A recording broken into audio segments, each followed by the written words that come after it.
Okay? First prediction, of course, is that the US will use ground troops. Because using ground troops will create a national draft.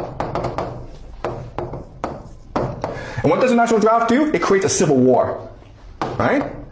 A lot of young people are going to refuse to fight in this war. And this is going to create protests. Then America will have no choice but to deploy the National Guard. And this will create the recipe for a lot of civil conflict in America. Okay? Another thing that will happen is because you use ground troops, you will lose the war, and then CENTCOM, which is the American military in the Middle East, will then transfer over to Israel. Okay?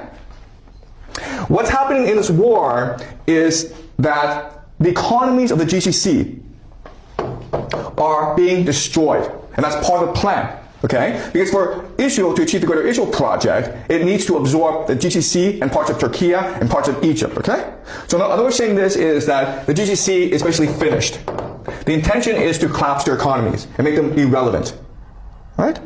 The third thing we can expect is that Turkey will enter this war, and Saudi Arabia actually, will enter the war.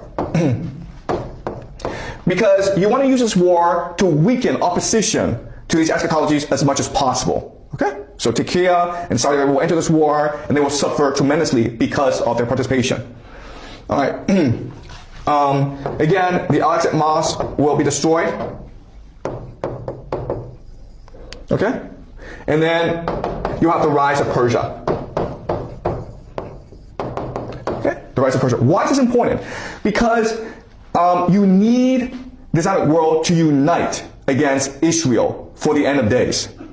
Right? So you don't mind if actually Iran wins this war, because by winning this war, Iran will activate its Persian identity. And this is important for eschatology because in the war of Gog and Magog, people are interpreting Gog and Magog, which will march against Israel. They're interpreting Gog and Magog to be Persia and Russia. Okay? Okay? Together they will march against Pax Judaica. Number 6 is that in Israel, you will achieve the Pax Judaica and the Greater Israel Project. Okay? So the Greater Israel Project and Pax Judaica are not the same thing, guys. Greater Israel is just basically the territory that the Israelis believe that God had promised their ancestor Abraham. Pax Judaica is a one-world government. Okay, based on AI surveillance and the mark of the beast.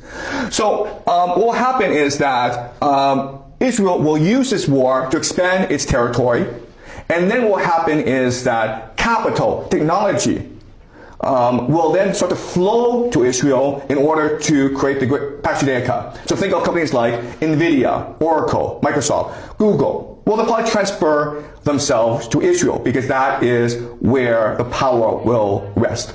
Okay? So Pax Judaica.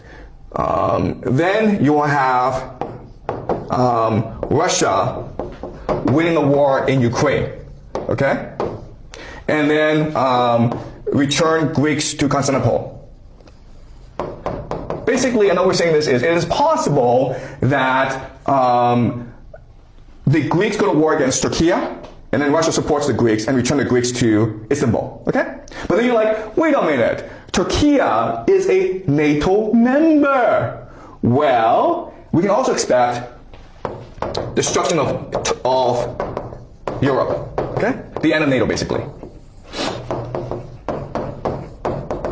So, this war in Ukraine, it's not just about Russia protecting its borders. This war in Ukraine is also meant to achieve Orthodox eschatology, to destroy Europe, to destroy NATO, so that Russia can achieve the Third Rome prophecy. That means the destruction of Europe.